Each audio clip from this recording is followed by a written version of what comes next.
Welcome to Bite Size Green, where a healthy body, great food, and a healthy planet are all on the same menu. I'm your host, Angelina LeGrix. Today, we're filming at the headquarters of Google in Mountain View, California. We have the pleasure of eating at one of the legendary cafes here and speaking with Executive Chef Olivia Wu. So we're here with Executive Chef Olivia Wu from the Oasis restaurant at the legendary Google campus. And we're right here right now on this beautiful day. Thank you so much for taking the time to join us. Welcome to Google. Thank you very much. It just feels wonderful here. Came here on a great day. We just, Chef Derek and I just gave a talk. This is our wellness week. So we gave a talk on how to build a healthy plate and a healthy bowl. Building a healthy plate ends up building a healthy bowl because it's smaller by going through the cafes. And so the Googlers who were interested signed up. We went through this cafe, and we all, with the kind of principles we laid down, everybody went through and built a bowl. And it's really about thinking consciously what you eat, and it ends up being delicious. You know, there's so many options here, but health is a huge concern here, and health and deliciousness don't exclude each other. And what brought you here to Google? I've always cooked, always loved putting things in a bowl and a plate for people to eat. It must be the mom in me, but it is really about nurturing when you're putting food on a plate for people. So I've done it by writing cookbooks. I've done it by writing in newspapers. I always did catering on the side. I had a cooking school. I've worn all sorts of hats within the food industry. And then when the chance came, and they wanted an authentic Asian concept at Google, I just jumped at it. It was a wonderful opportunity framed by a culinary program that has great values, all the values I believe in. And what are some of those important values? Supporting local, seasonal produce, small artisanal producers of food, sustainable seafood. We're guided by the Monterey Bay Aquarium Wonderful. guidelines. And you know, for example, the eggs we use are from cage-free hens. And the whole culinary team, all the cooks we talk to each other. We're excited about discovering somebody who is growing the best cherries. The fish that is good and available locally, that is on the green list for Monterey Bay Aquarium. Things like that just make it a pleasure to cook here and Wonderful. to feed people.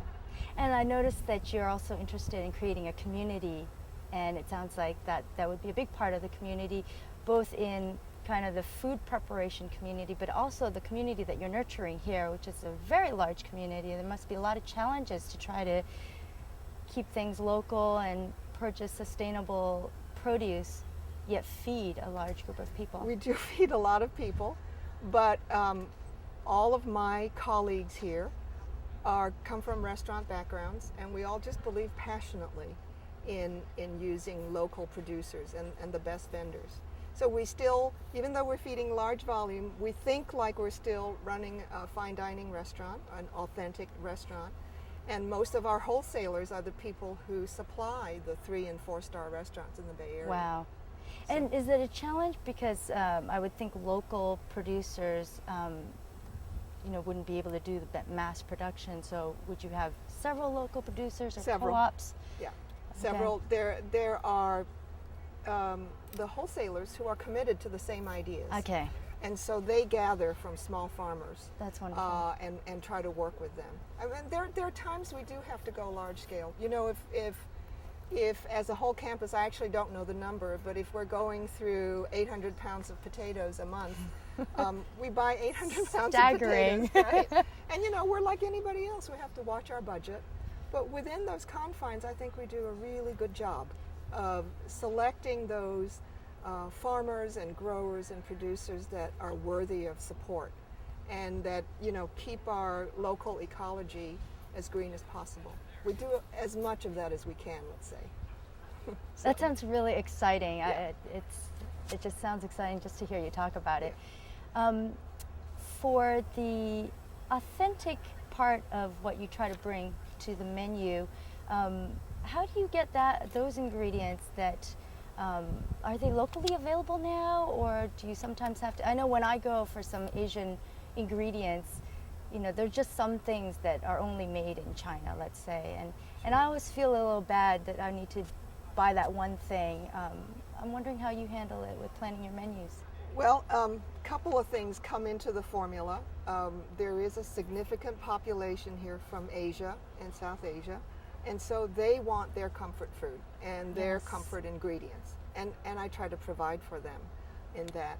And then I play a fine balancing act. You know, it's time for winter bamboo, which is a delicacy, and yes, the carbon footprint is huge, shipping bamboo over, and I buy it.